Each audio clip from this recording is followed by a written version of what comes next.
পর্যন্ত সীমান্তের একটা বড় অংশ কাটা তার দেওয়ার কাজ অসম্পূর্ণ রয়ে গিয়েছে। নদিয়ার ঝোড়পাড়ায় প্রায় 5.5 কিলোমিটারের মতো এই কাটা তারের কাজ এখনো অসম্পূর্ণ। অতিরিক্ত জমি অধিগ্রহণে বিরোধিতায় গ্রামবাসীরা।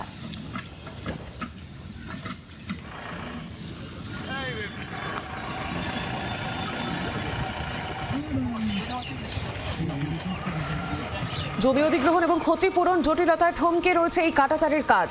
একদিকে যেমন 31শে মার্চের মধ্যে জমি অধিগ্রহণের নির্দেশ দেওয়া হয়েছে, তবে এখনো পর্যন্ত একটা বড় অংশের কাজ বাকি। আরো বিস্তারিত আপডেট নেব, সরাসরি আমার সঙ্গে রয়েছেন প্রতিনিধি বিশ্বজিৎ মিত্র। বিশ্বজিৎ, একদিকে 31শে মার্চের মধ্যে জমি অধিগ্রহণের নির্দেশ দেওয়া হয়েছে কলকাতা হাইকোর্টের তরফ থেকে, তবে এখনো পর্যন্ত যে দেখা যাচ্ছে সীমান্তের একটা বড় অংশ জুড়ে কাটাতার দেওয়ার কাজ এখনো বাকি রয়েছে। হ্যাঁ দেখো সৌমি, সেটা হচ্ছে যে আমরা যদি দেখি ইন্দিরা ভারত যে মুজিব চুক্তি অনুযায়ী যেটা চুক্তি হয়েছিল, সেটা হচ্ছে সীমান্তের 0 পয়েন্ট থেকে 150 গজের মধ্যে 150 মিটারের মধ্যে বেড়া দেওয়ার কাজ শুরু করতে হবে। এখন ইতিমধ্যে বেশ কয়েকটা বছর এখনো পর্যন্ত অতিক্রান্ত হয়ে গেছে। এখনো পর্যন্ত ভারতীয় যে উচ্চ আদালত, যে আমাদের মাননীয় উচ্চ হাইকোর্ট যেখানে রায় দিয়েছিল যে 31শে মার্চের মধ্যে যেখানে জমি অধিগ্রহণকে সম্পূর্ণ করতে হবে, কিন্তু ভারত বাংলাদেশ সীমান্তবর্তী যে দত্তফুলিয়া গ্রাম পঞ্চায়েতের যে ঝোড়পাড়া, হাবাসপুর, যে কালুপুর যে এলাকা আছে, সেখানে এখনো পর্যন্ত তার কাটার বেড়া দেওয়া প্রায় 5 কিলোমিটারের মতো বাকি রয়েছে।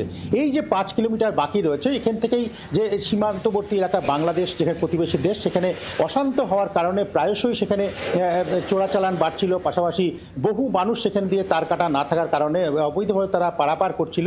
কিন্তু ইদানিংকালে এখানে বেড়া দিতে গেলে যে সমস্যা সৃষ্টি হয়, এবং এখনো পর্যন্ত এটা দেখা যাচ্ছে যে বহু মানুষের এখনো পর্যন্ত জমি অধিগ্রহণ করা হলেও এখনো বহু মানুষ তারা টাকা পয়সা পায়নি। পাশাপাশি এখনো যারা তার কাটার ওপারে রয়েছে, তাদের জমি অধিগ্রহণ কিছুটা হলেও বাকি রয়েছে। এই যে জমি অধিগ্রহণ এবং টাকা না পাওয়াকে কেন্দ্র করে ইতিমধ্যে দেখো রাজনীতি শুরু হয়ে গেছে। বিজেপি যেটা দাবি করছে যে কেন্দ্রীয় সরকার টাকা দিলেও রাজ্য সরকার তাদের টাকা ঠিকমতো প্রদান করছে না। পাশাপাশি তৃণমূল যেটা দাবি করছে যে সেক্ষেত্রে যে তাদের যে সমস্ত দলীয় সমর্থক আছে, তাদের জমি বেশি বেশি করে ঘিরে নেওয়া হচ্ছে। রীতিমতো দেখো আতঙ্কে বাংলাদেশ অশান্ত। সেখানে পাশাপাশি সেই তার কাটার ভিতরে যে সমস্ত মানুষ যারা বসবাস করছে, রীতিমতো রাত হলে তারা আতঙ্কে থাকেন, এবং এখন তারাও চায় যে অবিলম্বে তার কাটা বেড়া দেওয়া হোক, এবং বেড়া দেওয়া হলে অন্তত সীমান্তের ভিতরে তারা সুরক্ষিতভাবে বসবাস করতে পারবেন। সৌমি, একেবারে একটা নিরাপত্তা নিয়ে প্রশ্ন থেকেই যাচ্ছে, তোমাকে ধন্যবাদ আপাতত। এদিকে অতিরিক্ত জমি অধিগ্রহণের বিরোধিতায় ক্ষোভ প্রকাশ গ্রামবাসীদের। স্থানীয় বাসিন্দারা তারা কি বলছেন শুনবো, পাশাপাশি স্থানীয় তৃণমূল বিজেপি নেতৃত্বের কি বক্তব্য সেটাও শোনাবো। আমরা জমি দিয়েছি 2022 সালে, আগস্ট 2022, আজও পর্যন্ত টাকা পাইনি।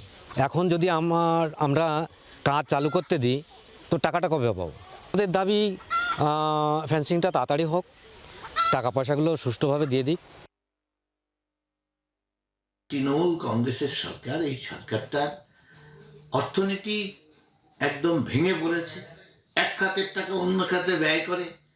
কিছু কৃষক 2 বছর হয়ে গেল সীমানাবর্তী এলাকায় কাটা তারের বেড়া নির্মাণের জন্য জমি দিয়েছে, তারা আন্দোলন করছে, ডিএম এর কাছে যাচ্ছে। প্রশাসনিকভাবে বিএসএফ এর তরফ থেকে জানানো হচ্ছে টাকা ছিল, তাদের দেওয়া হচ্ছে, কিন্তু সে টাকা কেন দিচ্ছে না জানি না। টাকা হয়তো অন্য খাতে ব্যয় করেছে।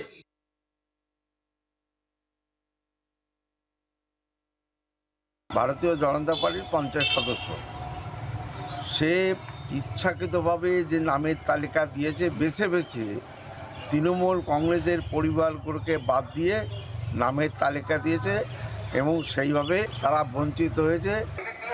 আমার মনে হয় অটান্নীয় একটা রাজনৈতিক খেলা চলছে, সেই জন্য এরা সবাই টাকা পাচ্ছে না।